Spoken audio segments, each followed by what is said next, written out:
This is the luxury world. Get inspired with us today and tomorrow. The Rolex lineup for 2025 reflects both continuity and disruption. Prices remain high, consumer expectations continue to evolve, and models that once defined exclusivity are becoming more accessible, while others quietly vanish from shelves or fall flat on the secondary market. It is a moment that reveals not just which Rolex watches are popular, but which ones are becoming problematic for collectors and investors alike. In this video brought to you by the Luxury World, we will explore a comprehensive guide that examines a select group of Rolex watches which, despite their technical merits or past popularity, are currently struggling to justify their price tags or sustain long-term appeal. Please subscribe to Luxury World for exclusive access to upcoming insights, curated content, and expert guidance to help elevate every step of your watch investment journey. Let us now start with the Rolex Explorer II, particularly the white dial reference 226570. Despite being a modern steel sports watch, it is struggling to maintain momentum. Prices in the secondary market have dropped to the low $9,000 range, even dipping below retail in some listings. The combination of large 42mm sizing and a somewhat polarizing design compared to its 40mm predecessor seems to have limited its appeal. It is neither vintage enough to satisfy purists nor modern enough to command a premium. Next, consider the steel Yacht-Master 40 on Oysterflex. What once seemed like a sportier, more exclusive cousin to the Submariner has failed to establish a strong foothold. It is currently priced below retail in many markets, and despite its luxurious rubber strap and platinum bezel, it lacks the cultural weight and universal demand of its Submariner sibling. The market appears to be signaling that this configuration is more niche than mainstream. In a similar vein, the two-tone Sky Dweller, whether in white Rolex or Everose, has entered awkward territory. Though mechanically impressive, this annual calendar GMT watch has become something of a stylistic paradox. Many enthusiasts find the two-tone execution too flashy, especially given the Sky Dweller's already commanding presence. The result? Discounts in the secondary market and less excitement at retail.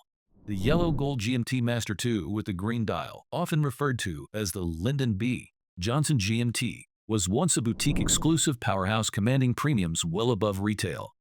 Now, it is trading at or slightly below MSRP on the pre-owned market. The green dial configuration, while once hyped, has not had the lasting power of the black dial or more subdued combinations. Collectors appear to be cooling off from what was once a grail for gold watch enthusiasts. The white gold Submariner with blue bezel, reference 126619LB, tells a similar story. Initially a showstopper due to its premium materials and stunning blue bezel, the model now sits in an uncomfortable middle ground. It lacks the versatility of the stainless steel Submariner and does not offer the visibility or recognition of a Daytona or Day-Date. Its resale value has dropped, and the premium once attached to it has softened significantly. Also noteworthy is the Cellini Moonphase, a dress model that tried to reintroduce classic horology into the Rolex lineup with a poetic complication. While visually distinct, this watch never resonated with the brand's core sports watch-oriented audience. Discontinued after a short run, it now represents a cautionary tale. Rolex may dominate dive watches and GMTs, but the dress watch market is a different battlefield entirely. The Day-Date 36 with turquoise lacquer dial, often called the Tiffany dial, saw a massive speculative bubble in early 2023 and 2024. Inspired by the popularity of the Patek Philippe 5711 Tiffany, this Rolex colorway attracted fast money and influencers. However, the hype could not sustain itself. Prices dropped sharply after peaking above six figures, and now the watch struggles to hold even modest premiums. Its volatility has made it a red flag for serious collectors. Turning attention to the deep-sea Sea Dweller, the massive 44mm dive watch has consistently struggled to attract the average Rolex buyer. It is technically impressive, with unmatched water resistance, but that over-engineering has made it impractical for daily wear. The secondary market reflects this reality, with listings regularly below retail and tepid demand from flippers and enthusiasts alike. The Everose Yacht-Master 40 with chocolate dial on Oysterflex was once viewed as a sophisticated, luxurious alternative to more traditional sports models.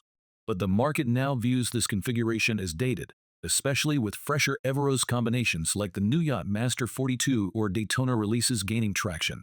With discounts appearing even in like new conditions, the chocolate Yacht-Master seems to be fading from favor. A notable disappointment is the platinum Daytona with ice blue dial and chestnut brown bezel.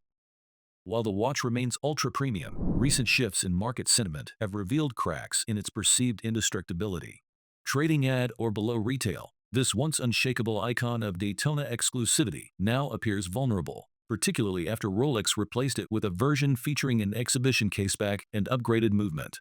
Collectors now view the outgoing model as yesterday's headline, not tomorrow's investment.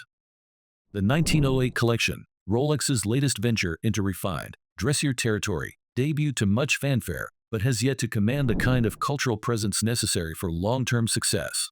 While the design, featuring a transparent caseback and elegant Arabic numerals, offers a refreshing departure from Rolex's tool watch DNA, the secondary market suggests lukewarm interest.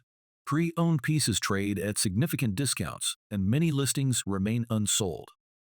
The market seems undecided about whether this watch fills a genuine gap or merely attempts to solve a problem that does not exist. Even the iconic Daytona, with ceramic bezel, once untouchable in terms of demand, is showing signs of cooling. The outgoing 116500L reference, particularly in white dial, was once virtually impossible to buy at retail and traded for double its MSRP. Now, it hovers closer to parity with retail, and in some cases even dips below. As Rolex has updated the Daytona with subtle refinements and transparent case backs, the hype surrounding the previous generation has faded. It is still a beloved piece, but the days of flipping it for massive gains appear to be over. The gold GMT-Master II on Jubilee bracelet, particularly in the yellow gold green dial and Everose variations, presents another intriguing case. These watches were once considered status symbols of the highest order, but 2025 has brought them back to earth. Whether it is changing fashion preferences or collector fatigue with precious metals, resale prices have deflated significantly. They remain beautiful watches, but the market now views them more as personal style statements than investment vehicles. Perhaps most surprising is the 2022 left-handed GMT-Master II Sprite. Launched with massive anticipation, it introduced a new bezel color and crown orientation, but the novelty may have worked against it. The watch has not held up well in resale, and buyer enthusiasm has waned. It seems the collector community prefers the classic formats of the GMT over experimental configurations, no matter how bold the marketing. Lastly, the Day-Date 40 in full Everose gold, especially in configurations with diamond hour markers or Roman numerals, has entered a challenging phase. The watch carries a high MSRP, but the market appetite has cooled. A softer economy, coupled with shifting tastes away from flashy, fully precious metal pieces, has left this once bulletproof icon sitting stagnant in dealer inventories. The elegance is still there, but the demand is not. Taken together, this collection of underperforming Rolex models paints a broader picture. The market is no longer driven solely by hype or brand prestige. Buyers are making more calculated decisions, often favoring wearability, versatility, and long-term value over trend-chasing or speculative flips. Rolex, for all its dominance, is not immune to shifting consumer sentiment, and that makes 2025 one of the most revealing years in the modern history of the brand. What are your thoughts on the topic we shared in this video? We would love to hear your perspective. Feel free to share your thoughts in the comments and give the video a thumbs up if you found it insightful. Do not forget to follow Luxury World for more curated content on fine timepieces and market insights. Thank you for watching, and we look forward to welcoming you again in our next video.